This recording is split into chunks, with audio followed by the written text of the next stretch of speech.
From our nation's capital, Washington, D.C., it's Kickfannie's Big Thinking with Akia Garnett, CEO for Brand Builder and creator of Tuesday Branding. Welcome to today's show. So, Akia, what's new? Hello.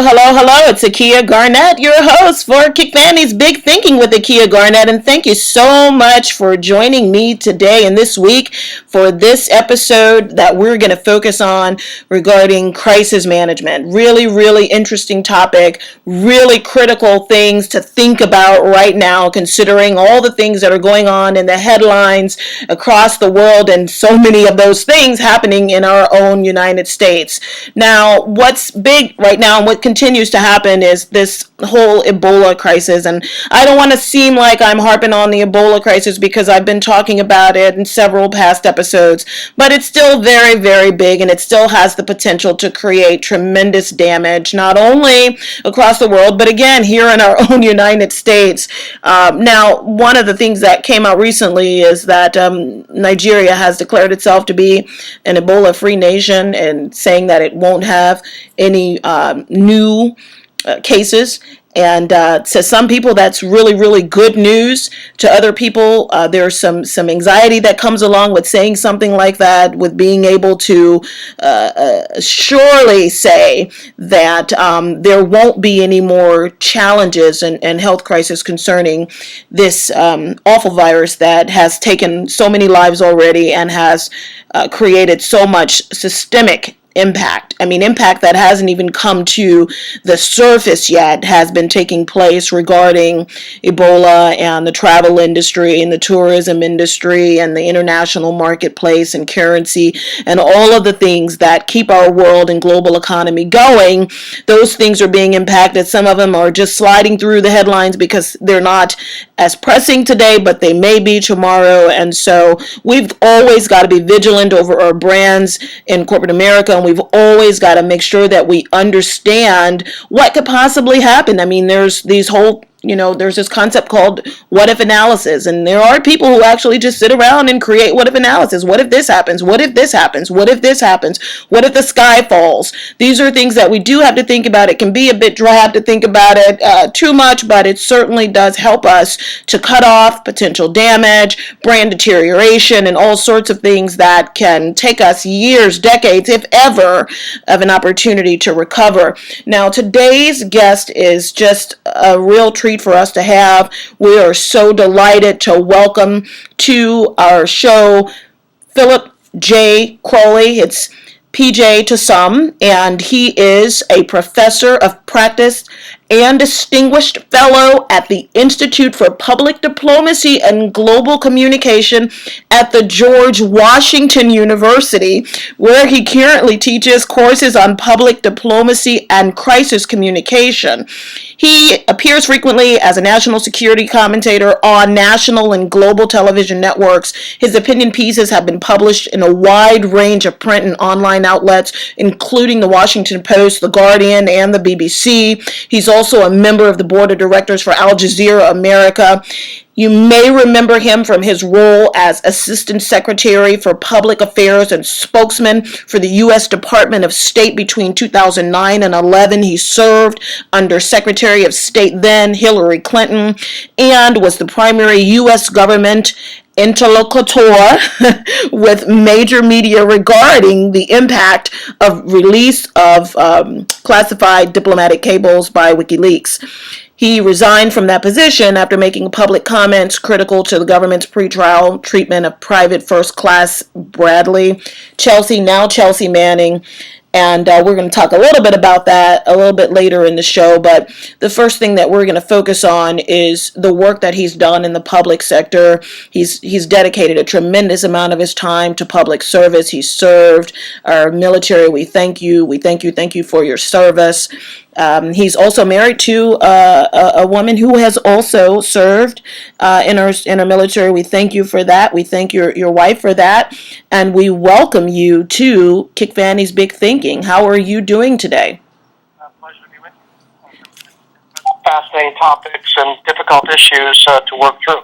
Great. Thank you so much for being on with us today. We're excited to have this conversation. The timing is perfect right now, of course, because of just the sheer volume of emergencies that seem to happen on a weekly basis. This Ebola crisis continues to hold the headlines, but we know that there's only a matter of time before something else will capture our attention and capture our tweets and capture our Facebook shares and all of those great things.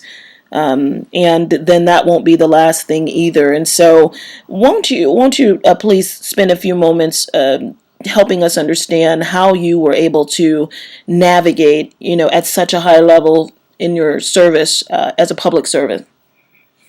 It's a much more dynamic information environment than, say, the one I grew up in.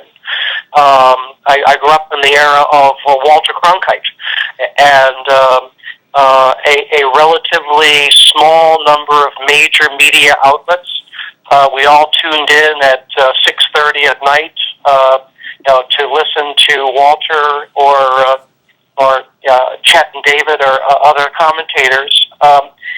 And that's how we got the information and news that were important to us. And now we've seen a dramatic expansion of news sources. We're able to pick and choose, those that we want to pay attention to. And we've also seen that, for example, governments and major media organizations once had fairly significant control over the flow of information, what we knew, how we came to know it. Now that's changed, and what has fundamentally changed, as you know well, is most of us now have a smartphone connected to the internet. It's equipped with a camera, and if we see something, our instinct is now to share, and that has tremendous ramifications in terms of how crises evolve and how crises can have unpredictable ripple effects that can bring in another government, as we were talking about Nigeria, or bring in a private entity like a hospital, or bring in a corporation like Frontier, in the case of Ebola, that has done nothing wrong other than carrying a medical professional to and from Cleveland, but obviously has been scrambling to respond to that event ever since. Yeah. And tell us about some of the things that you've done in your career, specifically the work that you did around Desert Storm and Desert Shield, 9/11, and even the WikiLeaks crisis that has led you to where you are today. Well, having worked for 30 years for government, of course, assumes an obligation to report what it is doing to its citizenry as part of a functioning democracy. Now, you always can get into issues of how much to talk about, whether there's classified or sensitive information involved, and how to protect intelligence sources while you're trying to help people understand, what you're doing in a particular situation, whether at war or at peace. Different calculations when you talk in the private sector. Obviously, if you're a publicly traded company, you have a fiduciary responsibility to your shareholders and other stakeholders to report on the current operations and their financial implications. When you get into the private sector, that becomes more discretionary. But obviously, in all of these cases, corporations and governments are learning how to be able to respond more effectively and respond probably more rapidly in this much more dynamic environment that we find ourselves in the 21st century. Yeah, and just leading up to what we find ourselves in now in the 21st century, and what we found ourselves in, more recently, just over the last 2 years, there have been some other big cases, aside from what's happening right now with Ebola, that have shown, us that brands can lose quite quite a bit of equity very quickly when they don't have a process in place for responding to the unseen, the unforeseen. What is and has been your approach, especially when you're lecturing on crisis management and how to assemble the resources, the people resources, the capital resources, all of the things that are required in order to stick with a fight, if you have one, not just while it's in the headlines, but long after it has become yesterday's news, but still has the potential to impact a brand long term? That's a great point. I think obviously, for any organization, the first thing is to understand who you are, and what is it. Understand your brand, understand your customer base, understand your other stakeholders. What is the value that differentiates your organization, from your competitors, and then making a commitment to protect that equity whenever you see risk. A second challenge inside an organization is to recognize the emergence of a crisis, either one that affects you directly or one that can draw you into the crisis du jour.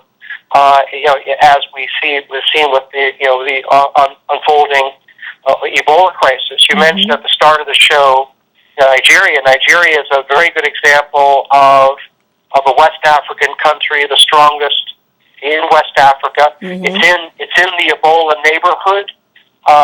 It hasn't been as dramatically impacted by Ebola as its neighbors, including Liberia, Guinea, Cote d'Ivoire, and yet it felt it had to try to differentiate for its own national interest.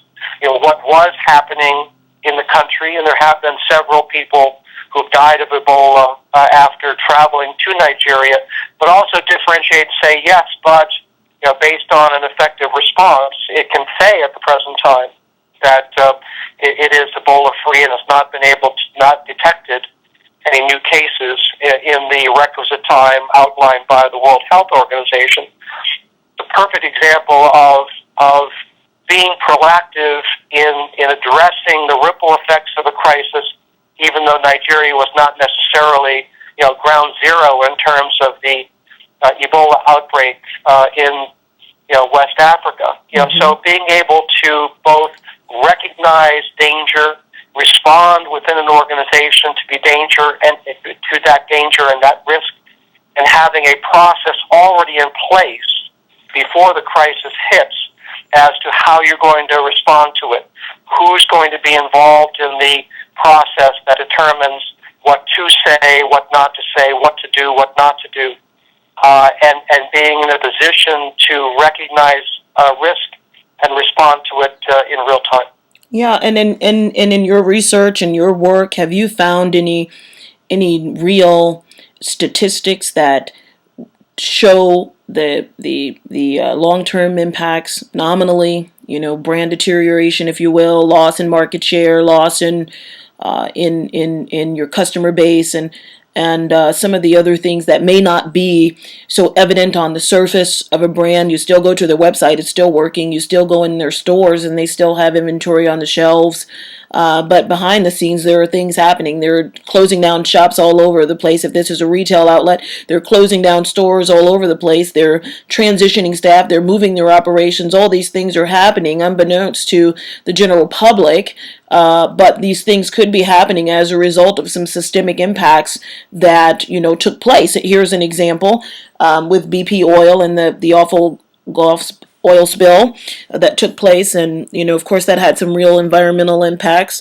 It opened itself up to so many agencies to come in and chime in on how there was negligence there. That of course it has some political impacts with it affecting conversations regarding oil and whether or not we still have a dependency on these substances, and is there a better way we can do this, and the drilling that people have been pushing for in some ways. And so how would you say that they responded, and also what statistics have you seen that can talk about how companies have been able to crawl out of it? They've salvaged their image to some degree, but never to be the same. There's extensive research on some of these cases, and the results are counterintuitive. Interesting enough, those corporations that have recognized the crisis, responded sooner, and to the extent that mistakes were made, acknowledged those mistakes earlier in the process, and undertook a good faith effort to investigate, report back to the public, and identify lessons learned, and then being viewed as incorporating those lessons learned into operations. Those corporations tend to recover whatever financial impact, loss of market share. They tend to recover a lot more rapidly. Those companies that are reticent to respond, perhaps they might say, we'll wait and fight this out in court. That lengthens the crisis, significantly. It delays the point at which the public has an understanding of what's at stake here, and has whatever reassurances are necessary that appropriate action has been taken.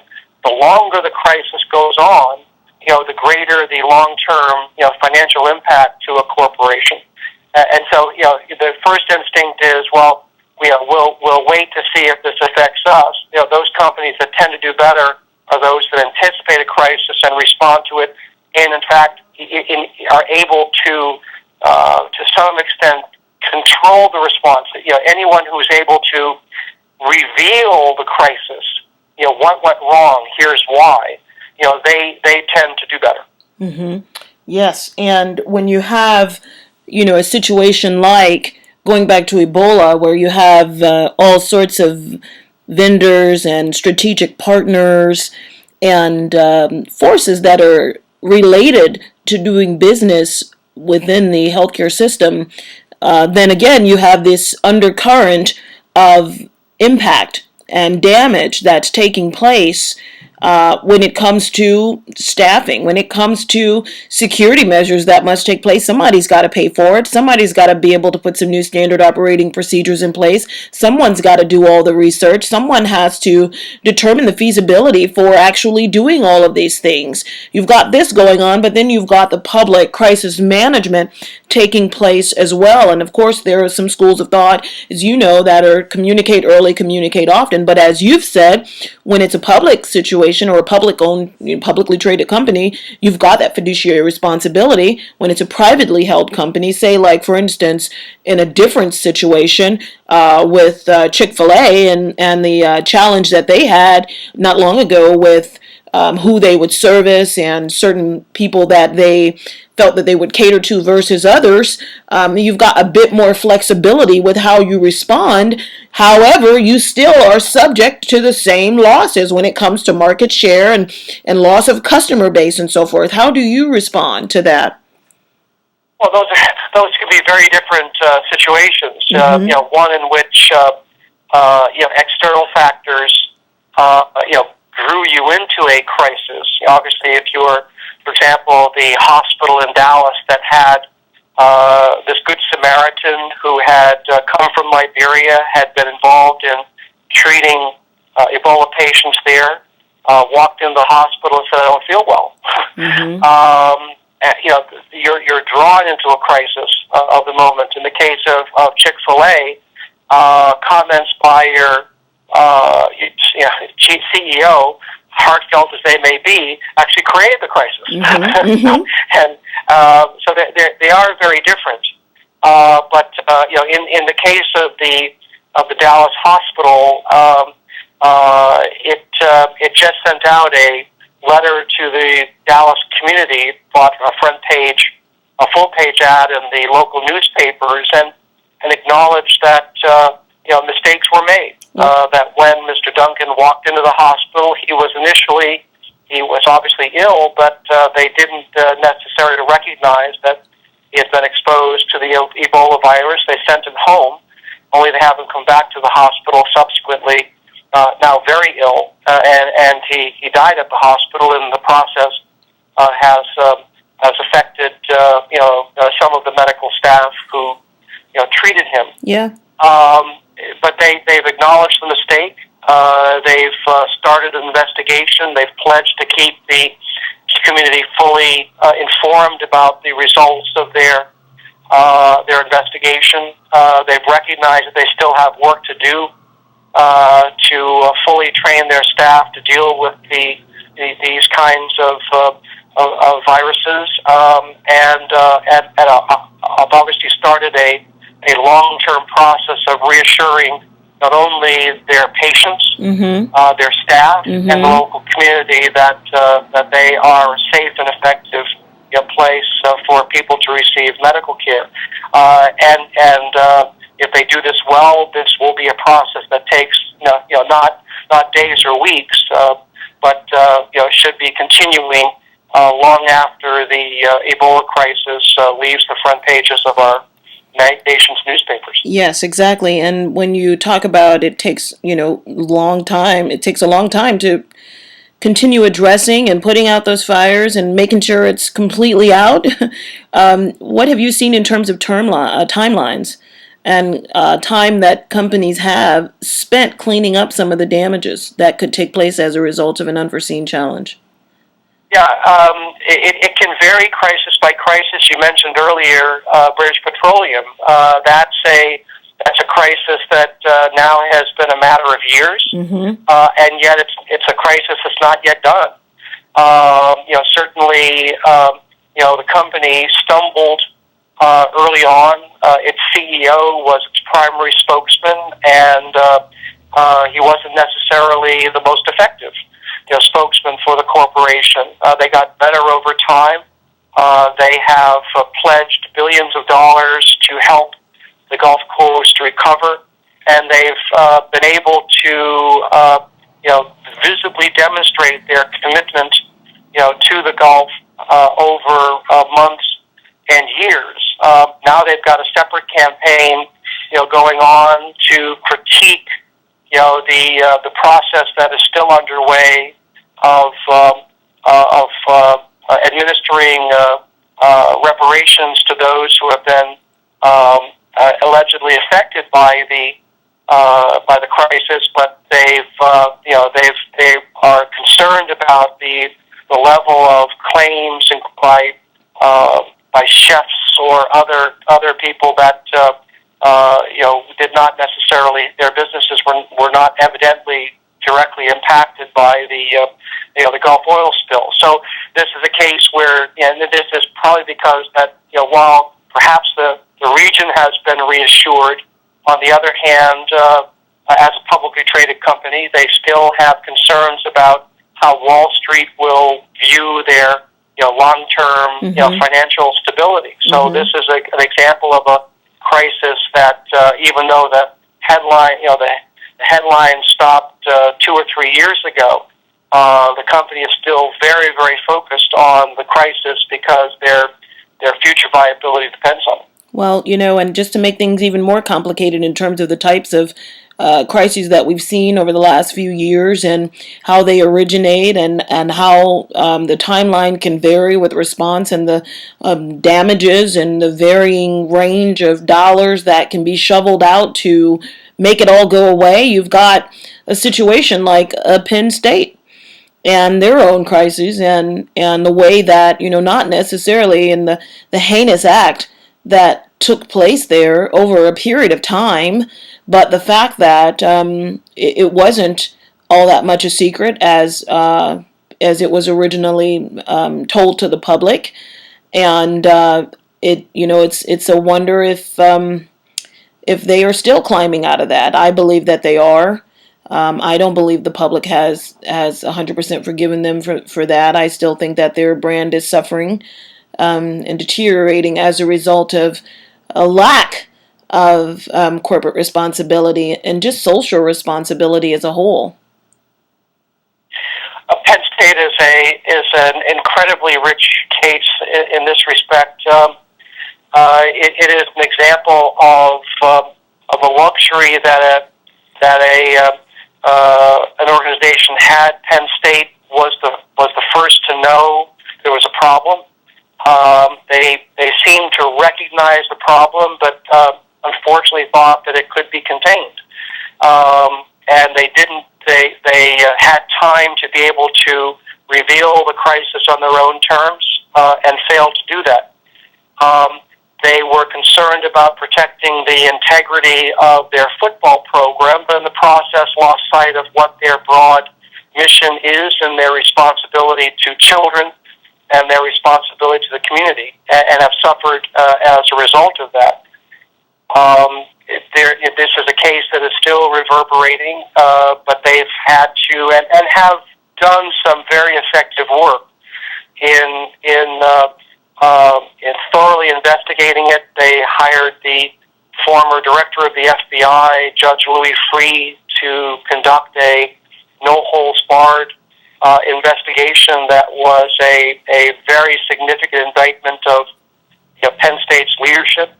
Some of their former leadership still are potentially at risk of charges in court, but Penn State has started the long process of rehabilitating their football program and reassuring students and alumni that they are a strong academic institution and worthy of support and worthy of still sending students and matriculating them and then launching them off into the world. But unfortunately for Penn State, this will be kind of an asterisk that stays with them for a long time.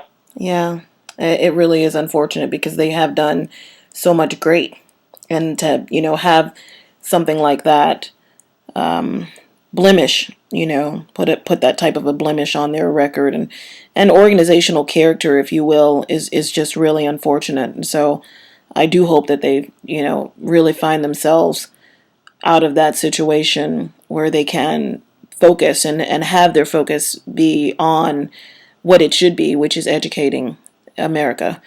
And one of the things that I love that you have said before is that you have to focus and keep your focus on those things, that narrow message about what your core competencies are as an organization and how the organization remains confident that it can deliver in spite of an emergency. And so that, brings me to this question regarding Ebola again, and it possibly making its way in other places around the states. We're hoping for sure that it stopped dead in its tracks very soon. But in regards to local jurisdictions that may find itself dealing with new cases, we saw the potential case that could have been here in Washington, D.C. It turned out to be malaria, I believe, something we can deal with. But with other jurisdictions, or even D.C. again, having to be on the lookout and be vigilant over its assets and its people and all of those things, how would you suggest corporations, leaders, public leaders, people who are in charge of managing something be more proactive in finding ways to minimize risk, but also to protect what it is that they're building? It's a great series of questions, and tragically, the Ebola crisis does provide a teachable moment. It's something that we're mapping out for the graduate courses that we teach at George Washington University, and also the executive education courses that we teach those already in industry. It's a very, very complex situation where government, the Centers for Disease Control, the hospitals that have been affected by this, they're trying to do two things at once. On the one hand, they're trying to reassure that the spread of the Ebola virus happens only under narrow circumstances, the exchange or the contact with bodily fluids. It's not like the flu. Mm-hmm. On the other hand, you've had cases where in trying to reassure the public, statements by leaders, including statements by the president, have been slightly too categorical. You know, to say that really what's happening in Western Africa can't happen here. You know, and yet they did happen here, and they've at least for the moment raised significant questions about the ability of government to be able to manage this particular crisis. And of course, the other complicating factor is that the crisis is emerging in the middle of a very hard-fought election campaign towards the midterm election that will happen just about 3 weeks from now, in a highly charged and bitter and partisan, political environment. And in this particular environment, the advance of understanding for the public of what the Ebola crisis is and what it is not becomes that much more difficult. Well, PJ, switching gears here for a second, can you, and in reference to the work that you did when you were working around the WikiLeaks crisis, what happened exactly? Well, the short version is that we had a young man, Chelsea Manning, now Bradley Manning, now Chelsea Manning, who gave hundreds of thousands of documents to Julian Assange and WikiLeaks. Many of them were classified and sensitive about diplomatic conversations around the world. And the greatest concern that we in government had was that revealing these cables put the lives of activists at risk in certain places, including activists in authoritarian societies. It was a shock to the State Department on the one hand, but on the other hand, we had some warning over weeks and months that the crisis would unfold, and we tried to use that time wisely to assess, what happened, what the impact of the compromise of these documents would be, and prepare for the day when, in our case, the New York Times called and said, we've identified some 100 of your documents that we're going to be reporting on. What do you have to say about them? We made a decision early on that it was better to engage the New York Times and other media who were reporting on WikiLeaks, help them without compromising classified information, which was a kind of unique wrinkle here, trying to help them understand the context behind the issues that were involved in these cables, being able to tell them, look, if you report on this particular, if you post this cable on your website, you will put the people listed in this cable at risk. Or if you report on this particular issue, you put a valuable intelligence operation at risk. And in some cases, we were able to make to convince the media that there were dangers here, but obviously understanding that they were going to report some things, but we had a relationship with the media over several weeks, helping to manage the crisis. We thought that engaging them was a better course of action than simply responding to whatever they reported. I thank you for that. I really do. That overview, especially from your perspective, is very, very valuable. I really appreciate that, and I think it's so very important, especially in reference to something that you published not too long ago, the rise of transparency and decline of secrecy in the age of global and social media. And this was, of course, for the Penn State Journal of Law and International Affairs. And, one of the things that I think is, of course, everybody likes a nice, juicy secret. But unfortunately, people also dislike it when others keep nice, juicy secrets from them.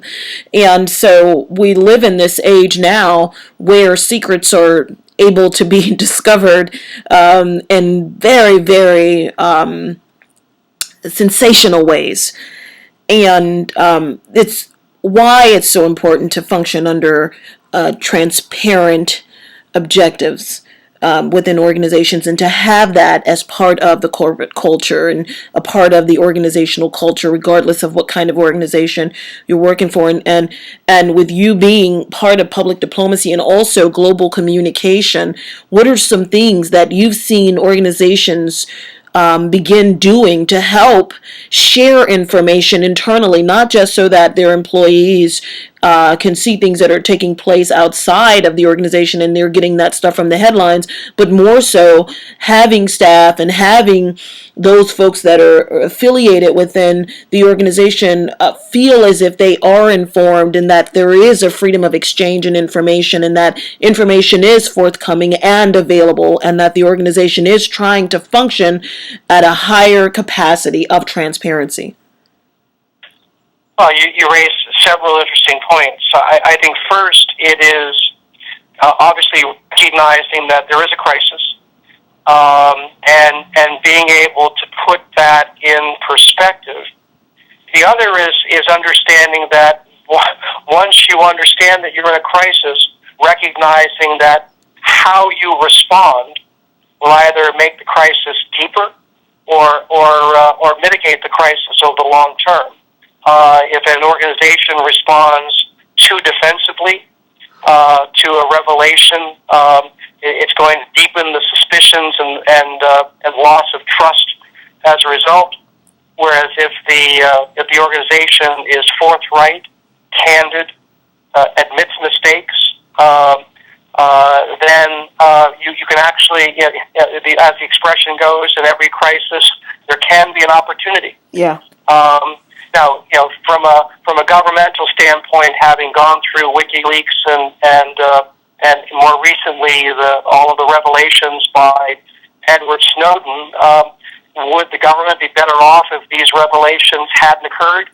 Yes. I mean, there's no question that significant interests have been compromised by these unauthorized revelations. But certainly in the case of WikiLeaks, when people had the opportunity to read, some of the documents that had been released, in some cases people were impressed that what the United States would say privately to a king or a president or a prime minister was also what it had been saying publicly about its interest to populations and audiences around the world. It's very difficult for government because these are very sensitive secrets. The government has not really been able to say all that much about some of the programs compromised by Edward Snowden, and it has suffered a lot of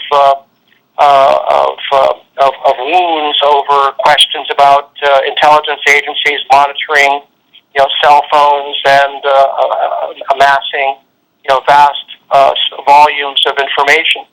But to the extent that a corporation will obviously have perhaps proprietary information compromised, and yet the ability of the organization to be forthright, to put that information in context, to help people understand what this is and is not about, you can actually benefit perversely from a crisis and end up in a stronger position in terms of public trust and potentially market share than you might have been before the crisis. Wow. And do you ever offer up who's getting it done right case studies in your lectures? I mean, who would you say, if you had to pull out someone's approach, or a corporation, or even local jurisdiction, or someone's approach to an emergency, how they responded, how they really did find the opportunity in a crisis and was able to salvage their brand and even gain some additional support in the marketplace? Well, historically, the gold standard would be the tampering case involving Tylenol, where Procter and Gamble, someone had tampered with a package of Tylenol, and the government did not recommend that Procter & Gamble pulled Tylenol off of shelves, but Tylenol went the extra step. It pulled all of its product off the shelves. It was very transparent in terms of what happened, what did not happen. Eventually, they were able to identify the perpetrator in the case, and I think it emerged as a stronger brand as a result, and set the standard in terms of the introduction of tamper-proof packaging, which they still have today. So it's a case of recognizing the crisis, going further than people thought that you had to, being very forthright in terms of keeping the public informed, reassuring them about steps taken, and on the other side of the crisis, emerging as a stronger company, a stronger brand. Now that doesn't happen in every case, but I think that's an example of where every crisis provides an opportunity, and that probably how you respond to a crisis says more about your company than the crisis itself. Wow. Well, I thank you for that. That is certainly a classic case. It is, it's interesting that it remains a classic case considering how many have happened after that. And, I'm hoping that we'll see some other classic cases rise up, or gold standards rise up, if you will. Now, you've done so many tremendous things in your career. What is your current priority? What are your current priorities? I think it's trying to help people understand the fundamental changes in the information environment. Information is power, and there's a temptation to protect information, and yet in this era of cell phones and Twitter and Facebook, companies, governments have to have a stronger engagement strategy. Social media is transformative, and for any company, if you are on Facebook or if you're on Twitter, you have to set up a system where now you or somebody on your behalf is continually monitoring your brand online. If a customer suggests in a tweet that they've had a problem with your product, how fast can you get to that person, clarify what happened, reassure them, if they bought something that didn't work, replacing that, or if they didn't understand how to do something, but being able to guard your brand in real time. That's the environment in which we exist. But by the same token, social media is also a channel through which you can rapidly communicate in the middle of a crisis. You don't have to wait for the New York Times, to call. If you want to reassure your customer base, and you know that a substantial number of your customers are connected to you, via Twitter or via Facebook, being able to communicate with them on an ongoing basis, help them understand what's going on, help them understand how you're responding to and addressing whatever the problem is. That's what good companies with a culture of communication have to do today. Yeah. And PJ, even though we have companies and they are staffed by people, sometimes thousands of people, sometimes just a few people, at the end of the day, when there's a crisis, there's a person or a group of people who are going to speak, who are going to say stuff. And sometimes they are fortunate enough to set up press conferences and really get to control that conversation and control who's in the room and who's doing the interviewing. And other times they're caught on the side of the street and ask for a comment. And many times those comments may come flying out without it being censored or without it being run by someone else. And I feel that those are some of the places where you have the greatest opportunity for damage and for retraction. What can you say to the person who is at the helm of the organization? They are the decision maker, and they are the ones who may be targeted for comments or statements on something that could take place or has taken place. It's a great point. I think that companies and leaders within organizations need to know what the crisis of the day is and think through, okay, does this affect us in some way, large or small? It is about understanding what makes your company or your product special. What is, for your customers, what is it that have drawn them to you, and what is it that you have to protect in terms of the equity that they represent. And then once you recognize that there's risk out there, being responsive, and in being responsive, trying to slow the process down a little bit. Once a journalist or once the public understands you're going to remain accessible, you're going to remain transparent, as you learn things, you'll report them to the public or to your stockholders or shareholders. You reinforce that relationship, that perception of trust, and that will carry you through a crisis. It's not at the beginning of a crisis. Not over-promising, what you know or what you can deliver. Many organizations are large, complex, and at a particular moment, CEO or COO may not know all the facts. And it's important to acknowledge that. Mm-hmm. We're aware of it. We're looking into it. I can't stand here and tell you I know everything that's going on, but let me reassure you that if this has had an impact on our company, we'll let you know. We'll deal with it. If we've made mistakes, we're going to admit it and learn from them and respond to them, and we'll work through this together. And that kind of reassurance, without saying that this doesn't affect us, or without saying we'll be able to deal with this if it happens. You can never anticipate. There's always going to be a twist and turn, a curveball to all of these crises, and not over-promising at the start, but committing to being responsive and transparent.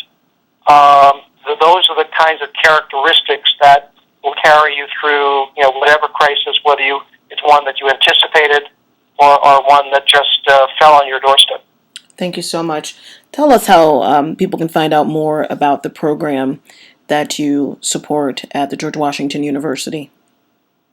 Well, we have something called the Institute for Public Diplomacy and Global Communication. We have a website, IPDGC. And people are welcome to check us out. We do have we welcome students from around the world that study at the undergraduate level and graduate level at George Washington University. We also have executive education classes. I teach one in crisis communication that people can go to the School of Media and Public Affairs at George Washington University, and there's information on how to sign up for these courses. Great. Thank you so much. Now, PJ, this is going to seem like an off-the-wall question, but I promise you it is my producers who have me to ask every single one of our guests this, and it is, what is something on your bucket list? I happen to be a golfer, and on my bucket list is an ambition to play golf in all 50 states. Oh, wow. And I've already played golf through the years in 40 of 50 states. I've got a handful to go. As always, any golfer who has tried and succeeded with this endeavor, the toughest place to go play golf is Alaska. So that's still something I have to do. But as I travel around the country for academic conferences or to speak to audiences, I try to carve out enough time to play a round of golf, and that is number one on my bucket list sometime the next few years to get to 10 more states, including Alaska. Uh-huh. I can say that I've played a round of golf in every state in our great country. Well, yeah, that sounds great, and there are some territories, so you might have more than 10. But if you just want to be formal and stick to the 10, I get it. I've played in a number of countries as well, but I'm going to get to 50, and then we'll see where we go after that. There you have it, ladies and gentlemen. Philip J. Crowley, PJ Crowley, that is to his friends and those who know him. And he is a professor of practice and distinguished fellow at the Institute for Public Diplomacy and Global Communication at the George Washington University. He is also the former state Assistant Secretary for Public Affairs and Spokesman for the U.S. Department of State. And we thank you for being our guest on Kickfannie's Big Thinking. A pleasure. Awesome. We'll see you next time. And remember, you can find out more about Kickfannie at Kickfannie.com.